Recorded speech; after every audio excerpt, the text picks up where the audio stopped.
Hey guys, welcome back to Betches at Brunch. I'm Jessica. I'm Ashley. Today we're at the lovely home of my friend Jenny Ting. She's a former Laker girl and she is here to enlighten us on what it was like to be the coveted role of Laker girl. All right, let's bring in Jenny. Here's your mimosa, Jenny Ting. I like your getup today. Please explain your jersey. You were explaining your jersey to me earlier. Special jersey. If any of your viewers know this jersey, I'd be pretty impressed. So the number 10 was worn by Steve Nash, and he was with the Lakers for I think only 2 seasons, and he was injured a lot of the time, so he didn't really get to play. But he's a legendary NBA player, so to have him a part of the Laker organization was very special. I like this. It's one of the special ones because you know he wasn't around that often for. So they weren't like mass produced. Because you can get like Kobe's jersey anywhere. You can get Kobe's jersey like in Chinatown. You guys recently went to a game, right? Yes. Which game was that? It was Lakers and Memphis Grizzlies. Yes. Lakers versus Memphis. And as you know, Kobe retired, so Jenny so generously took me to one of his last games. I remember when we got to the game, you said she wasn't sure if he was actually going to play that night, so I was kind of sad. But he actually did play, and I have some like video footage of him playing, and it was like, this is legendary. Seasons did you dance? I was dancing with the Lakers for 2 seasons total, 2011 to 2014. So what was the audition process like? The Laker Girl audition, I can say it was the hardest audition I've done in my entire life. And the Laker audition was so stressful and so much competition. How many girls would you say auditioned with you? The year, my very first year auditioning, there was maybe about 500 girls. Wow. Oh, I know. Yeah. Okay. Guess we won't be at the audition anytime You soon. never know. So what kind of things did they put you through? It's a pretty packed full day. The very first day you walk in, so all 500 of you are packed in the big gym. Way too many. And you get a number, so you're known as a number from that day, from that day. And you go through, I think the first day was 3 cuts. So the first cut is you go from one end of the basketball court to the other end in a simple like 8-count combination. And that combination will kind of showcase your kicks.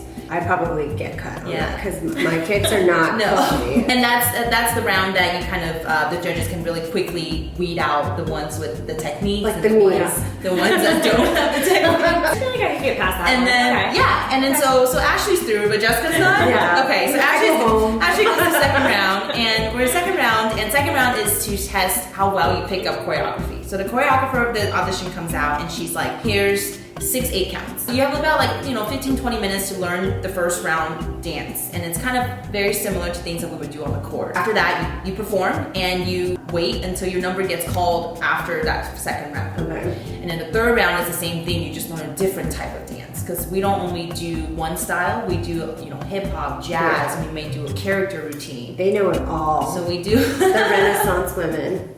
We like to keep it fresh for all the fans that come to the game, so they're not bored with one style of the dance. There's callbacks for a whole week. So oh my God. The first day usually happens on a Saturday, and Saturday from that 500 to start in the beginning of the day ends up to about maybe 50 girls because the team's about 20 girls. Okay. We have 22 girls. So that 50 at the end of the day goes into finals, and finalists get an interview with the organization. So you come into the office and you meet the director. After your interview's done, you have another callback. This is very intense. You have another dance routine. Yeah. So you come back to do the dances and you learn on the first day. Okay. So you remember them. You have to remember them for a whole week. As a Laker girl, if we have practices on Tuesday and you have a game on Friday, we can't forget the routine. Right. So throughout the whole season, we may have 50 dances, and you have to know all of them in order to perform at each game. The move that we do most on a court is step clapping. It's called step clap. So instead of step clapping like this, you're like hopping. You're doing a lot of like cheering. That's a lot of cardio. So it's a lot of cardio, and you do this during timeouts, during end of a quarter. When Kobe makes this basket, or anybody who makes a basket, you kind of jump up and you do like a cheer, and you point like a number 1 in the air as like the basket. So I'll go 5, 6, 7, 8. We go 1, 2, 3, 4, 5, 6, 7, 8. Okay. Woo! Okay. So 5, 6, 7, 8. 1, 2, 3, 4, 5, 6, 7, 8. That was really good. You guys are Laker girls now. I think you just told me this, that you can't date the players. The dancers can't date the players, or you guys aren't supposed to. Yeah, what's the deal with that? Because I know you guys are like together all the time. Or I guess We not spend a lot of together. time working together, but it's an absolute no-no to fraternize between players and the cheerleaders. Hear that? Yeah, no. Can't date the players. So this is probably like already a given, but who was your favorite player to watch? Oh, wow. I think I have to say either Kobe Bryant or Pau Gasol. Kobe is just always awesome because he brings so much energy. Yeah. And it's so exciting watching him. And then Pau was so dedicated. Every time he was on the court, it was like you felt the passion. And we were so lucky to sit so close to them on the court. You feel their energy, and because of that, you want to watch them more. Yeah. So, You were a Charger girl before. yeah, so before the Lakers, I was so fortunate enough to be able to dance for the Chargers, and I was a Charger girl before Laker girl. To say the difference between NFL and NBA I was is just gonna ask you that. night and day. And I love football and basketball, so to be able to do both and experience both sides of cheering was very special, and I loved every single minute of it. Which fans are crazier, football or basketball? That's what Football. I kind of expected that. Football answer. fans are, every game means so much, so you have fans crying every game or screaming. That's so insane.